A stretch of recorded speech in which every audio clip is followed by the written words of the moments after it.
عمر بن عبدالعزیز نے عمر فاروق کی یاد کو زندہ کر دیا۔ حکومت کیسے کی؟ عید کا موقع آیا، 12 بچے تھے، ماں سے آ کر کہنے لگے ماں جی عید قریب ہے، ابا سے کہو کپڑے تو لے کر دیں۔ 3 بر اعظم پہ حکومت ہے۔ ماں کون ہے؟ فاطمہ بنت عبد الملک۔ سیاست کی تاریخ میں اس سے بڑی سیاسی عورت کوئی نہیں آئی، آج تک تو نہیں آئی، کل آئے ہوئے تو مجھے پتا کوئی نہیں، آج تک کوئی نہیں آئی۔ دادا بادشاہ، باپ بادشاہ، 4 بھائی بادشاہ اور خامند بادشاہ، 7 نسبتوں سے شہزادی۔ عمر گھر میں تشریف لائے، فاطمہ کہنے لگی بچے کپڑے مانگ رہے ہیں۔ عمر کہنے لگے فاطمہ میرے پاس تو پیسے نہیں، میں کپڑے کہاں سے لے کر دوں؟ اب دونوں میاں بیوی خاموش بیٹھے ہوئے ہیں۔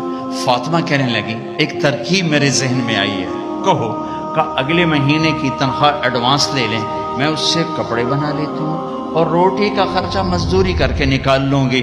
ہاں ہاں ہاں یہ ٹھیک، یہ ٹھیک۔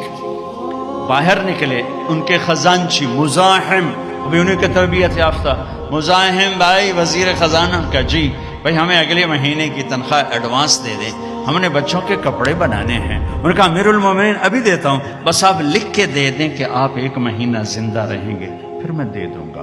اب مجھے لکھ کے دے دیں کہ آپ 1 مہینہ زندہ رہیں گے، پھر میں آپ کو تنخواہ دے دوں گا۔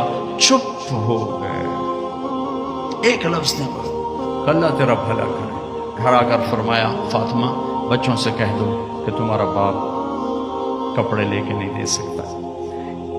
جیسی حکومت بنو امیہ نے کی ہے نا اسلام میں، ایسی کسی نے نہیں کی، دھڑلے والی، چاہے ظلم و ستم والی تھی، دھڑلے والی۔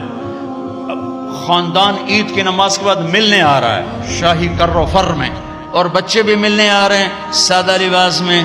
تو عمر کہنے لگے بچوں آج تمہیں افسوس تو ہوگا کہ ہمارا باپ کپڑے بھی لے کے نہ دے سکا۔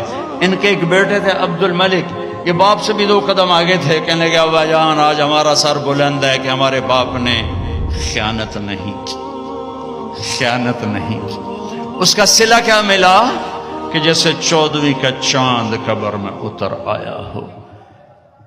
2.25 سال میں کسی بھیڑیے نے بکری پہ حملہ نہیں کیا۔ ایک چرواہے کی بکری کو بھیڑیے نے اٹھایا، چرواہا رونے بیٹھ گیا، ساتھی نے کہا رونے کی کیا بات ہے، یہ تو ہوتا ہی رہتا ہے۔ کہ بکری پہ نہیں روئے، میں عمر بن عبدالعزیز پہ رویا ہوں، مجھے لگتا ہے وہ آج مر گیا ہے۔ کہ وہ کیسے؟ کہ جب سے خلیفہ بنا ہے کسی بھیڑیے نے میری بکری پہ ہاتھ نہیں ڈالا۔ آج جو یہ بھیڑیا آیا ہے تو مجھے لگتا ہے عمر چلا گیا۔ وہی دن تھا جب عمر بن عبدالعزیز دنیا سے تشریف